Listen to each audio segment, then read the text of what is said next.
sur la décennie 2017-2027, la décennie Macron, la France a dépensé énormément au prix d'un déficit public exorbitant et d'une dette publique en très forte croissance, le tout pour des résultats économiques décevants, si ce n'est mauvais, sur la croissance, l'emploi et la productivité. La Commission européenne a publié il y a quelques semaines les trajectoires économiques et financières de l'ensemble des pays européens jusqu'en 2027. Vous en profitez pour dresser un bilan de la décennie 2017-2027 qui correspond aux 2 mandats d'Emmanuel Macron. La France s'en sort-elle vraiment moins bien que ses voisins ? De 1995 à 2017, la France n'a quasiment jamais été sur le podium des pires déficits de la zone euro. C'est arrivé que 2 fois, en 2007 et en 2016. En revanche, si on regarde la période 2017-2027 telle qu'elle est projetée par la Commission européenne, la France serait 8 fois sur le podium des pires déficits publics de la zone euro. Il n'y a pas une rupture fondamentalement extrêmement franche en 2017.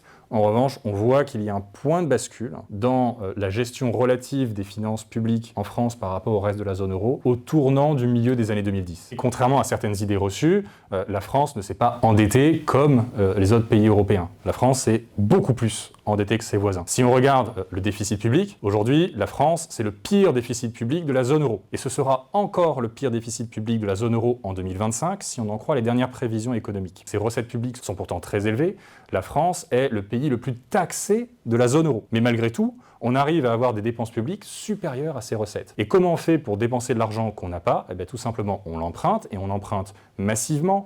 Depuis mi-2017, la France s'endette en moyenne chaque jour de quasiment 400 millions d'euros, 380 millions d'euros pour être précis. Et au total, on a une dette qui a augmenté de plus de 1000 milliards d'euros depuis 2017, ce qui fait de la France une exception à l'échelle européenne. Si on fait un petit tour de nos pays frontaliers, depuis 2017, l'Allemagne s'est désendettée de 1 point de PIB. On a des pays qui se sont endettés, comme l'Italie, comme la Belgique, l'Espagne, de 1 à 2 points de PIB. Et puis on a la France, qui elle s'est endettée de 14 points de PIB depuis 2017. Dans la zone euro depuis 2017, aucun pays ne s'est autant endetté que la France en points de PIB, à part la Finlande, qui, elle, rappelons-le, a 1300 km de frontière avec la Russie, et pour laquelle la crise russo-ukrainienne n'a peut-être pas le même retentissement que pour nous en France. Vous notez en matière d'emploi une situation qui peut paraître un peu plus positive, mais en trompe-l'œil. Pourquoi ? La France a créé 2 400 000 emplois, c'est évidemment une bonne nouvelle. Le taux de chômage est au plus bas depuis les années 80. En tout cas, il n'était jamais resté à un niveau aussi bas de manière durable depuis les années 80. C'est une tendance qui est européenne, si ce n'est mondiale. Les taux de chômage baissent partout en Europe, si ce n'est dans le monde. La France ne fait pas exception, c'est tant mieux. Et la deuxième chose, qui est cette fois-ci un peu plus préoccupante, c'est sur la nature des emplois créés et la manière